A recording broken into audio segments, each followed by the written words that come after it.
Alors ce qu'on va voir, c'est comment essayer de refaire un graphique qui ressemble à celui-ci. Bon, plus ou moins, puisque c'est vraiment difficile d'obtenir ce genre de résultat quand on n'a que PowerPoint et Excel. Voilà, avec ces outils, avec les outils Office. Au final, le principe c'est juste de voir un peu comment on peut faire ce genre de choses. Voilà, un graphique en 3D assez simple, mais avec une petite ombre qui peut faire un effet sympathique pour les présentations. Donc on passe sur Excel où j'ai déjà rentré quelques données. Avec ces données, il suffit de faire un graphique en 3 dimensions qu'on peut trouver dans les secteurs type 3 dimensions comme ceci. Voilà. On peut ici régler si on a envie de faire par exemple disparaître la légende au profit d'afficher directement les valeurs à côté de notre graphique. Voilà, comme ceci. Je vais le faire sur une nouvelle feuille. Voilà, graphique 2, terminé. Après, quelques petites modifications de forme, comme par exemple, voilà, format de la série.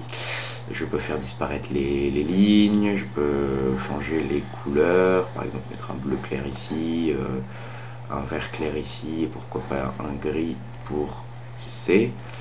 Je peux diminuer la taille du graphique, qui là va être un peu grosse certainement. Voilà, cette taille là, le déplacer. Je vais remettre la police un peu plus grande, en 14 Arial, en gras, et également je vais régler l'épaisseur de la 3 dimensions. Donc ça c'est dans les options du graphique, enfin en clic droit je veux dire sur la vue 3D. On peut régler à la fois l'altitude du graphique. Donc ici par exemple je décide de lui donner une altitude de 30 pour qu'il soit un peu plus haut, vue de plus haut, et de lui donner une hauteur, donc cette espèce de profondeur ici, de 20% de la base. Voilà ce qui nous donne ce graphique. Une fois que j'ai ce graphique, hein, j'avais pu déjà le travailler un petit peu avant, je vais simplement le sélectionner et aller dans PowerPoint sur une slide vide et le coller en tant qu'image. Donc ici, image du graphique.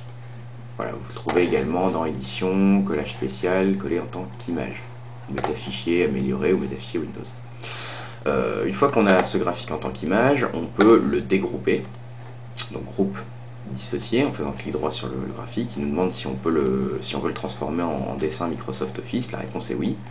Et à nouveau, une deuxième fois, il faut le dégrouper. Donc c'est-à-dire le dissocier, clic droit, à nouveau, groupe, dissocier. Une fois que j'ai fait ça, je peux supprimer par exemple la zone transparente qui est la zone du graphique derrière qui va au-delà de la slide PowerPoint. Il ne me reste plus grand chose à faire, j'ai quasiment fini. Je prends les éléments qui constituent mon graphique, je peux à nouveau les grouper. Cette fois-ci, je vois que j'ai un graphique effectivement d'une taille, une zone de graphique qui correspond vraiment à la taille du graphique. Avec cette zone, je peux les déplacer si je le souhaite. Donc là, c'est pas vraiment ce que je voulais faire, mais je voulais juste en fait grouper, voilà, les 3 éléments, les 3 parts du camembert pour pouvoir les faire tourner, voilà, avec cet angle là par exemple. Ça me paraît pas mal. Je vais remettre les étiquettes aux endroits qui conviennent, pourquoi pas même sur le graphique après tout. Hop. Ici, donc celle-là en vert foncé, celle-ci, pourquoi pas en bleu foncé, je vais laisser C en noir, et il manque plus qu'à faire cette espèce d'ombre qui se dilue. Je vais tout simplement prendre avec la barre de dessin, donc affichage, barre d'outils, dessin, voilà, ça vous affichera cette barre là. Je vais prendre l'ellipse que je vais dessiner derrière, voilà le graphique, à peu près cette taille là, c'est pas mal. Je vais la colorier, cette ellipse, je vais d'ailleurs enlever le trait qui est autour en faisant trait, aucun trait.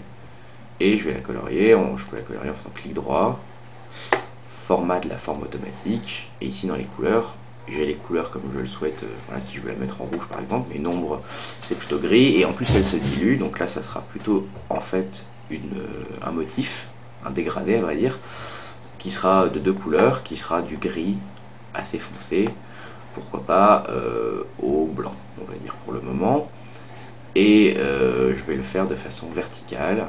Voilà, avec le gris qui part de la gauche et le blanc à droite. Voilà, si j'applique ceci, on comprend qu'on n'arrive pas loin. Vous voyez, ça c'était le résultat final. J'ai plus qu'à le passer en faisant clic droit en arrière-plan pour qu'il passe derrière le graphique. et à le placer exactement où je souhaite. Et si je veux, je peux même également l'incliner un petit peu. Voilà, pour donner une impression de profondeur un peu plus prégnante.